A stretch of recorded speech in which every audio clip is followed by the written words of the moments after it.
Chapitre 3. Abon, évêque du Révéché. M. l'évêque, pour avoir converti son carrosse en aumône, n'en faisait pas moins ses tournées. C'est un diocèse fatigant que celui de Digne. Il a fort peu de plaines, beaucoup de montagnes, presque pas de route, on l'a vu tout à l'heure, 32 cures, 41 vicariats et 285 succursales. Visiter tout cela, c'est une affaire. M. l'évêque en venait à bout. Il allait à pied quand c'était dans le voisinage, en carriole dans la plaine, en cacolet dans la montagne. Les deux vieilles femmes l'accompagnaient. Quand le trajet était trop pénible pour elle, il allait seul. Un jour, il arriva à Senez, qui est une ancienne ville épiscopale, monté sur un âne. Sa bourse, forte à sec dans ce moment, ne lui avait pas permis d'autre équipage. Le maire de la ville vint le recevoir à la porte de l'évêché et le regardait descendre de son âne avec des yeux scandalisés. Quelques bourgeois riaient autour de lui. « Monsieur le maire, dit l'évêque, et messieurs les bourgeois, je vois ce qui vous scandalise. Vous trouvez que c'est bien de l'orgueil à un pauvre prêtre de monter une monture qui a été celle de Jésus-Christ.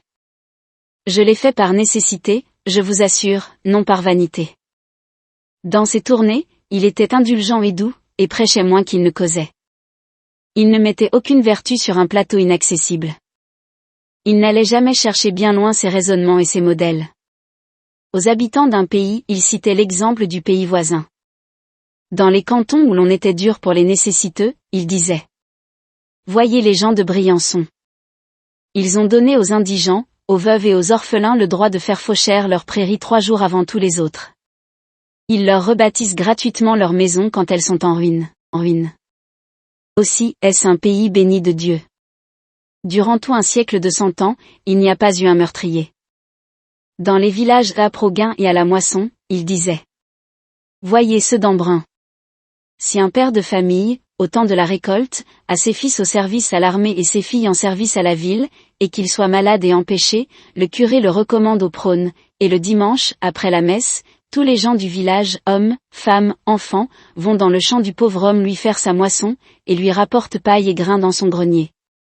Aux familles divisées par des questions d'argent et d'héritage, il disait : voyez les montagnards de Devoluy, pays si sauvage qu'on n'y entend pas le rossignol une fois en 50 ans.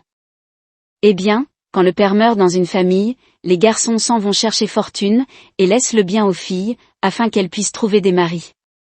Aux cantons qui ont le goût des procès et où les fermiers se ruinent en papier timbré, il disait : voyez ces bons paysans de la vallée de Queyras.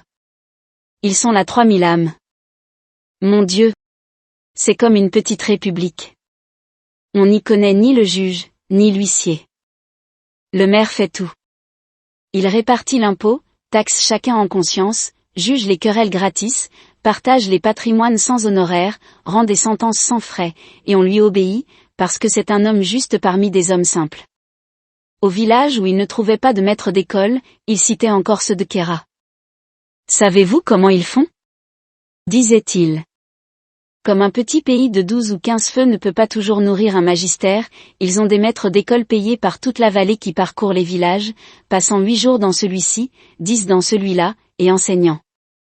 Ces magistères vont aux foires, où je les ai vus. On les reconnaît à des plumes à écrire qu'ils portent dans la ganse de leur chapeau.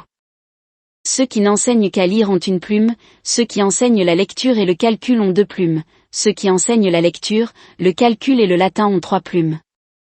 Ceux-là sont de grands savants. Mais quelle honte d'être ignorants. Faites comme les gens de Queyras. Il parlait ainsi, gravement et paternellement, à défaut d'exemples inventant des paraboles, à l'endroit au but, avec peu de phrases et beaucoup d'images, ce qui était l'éloquence même de Jésus-Christ, convaincu et persuadant.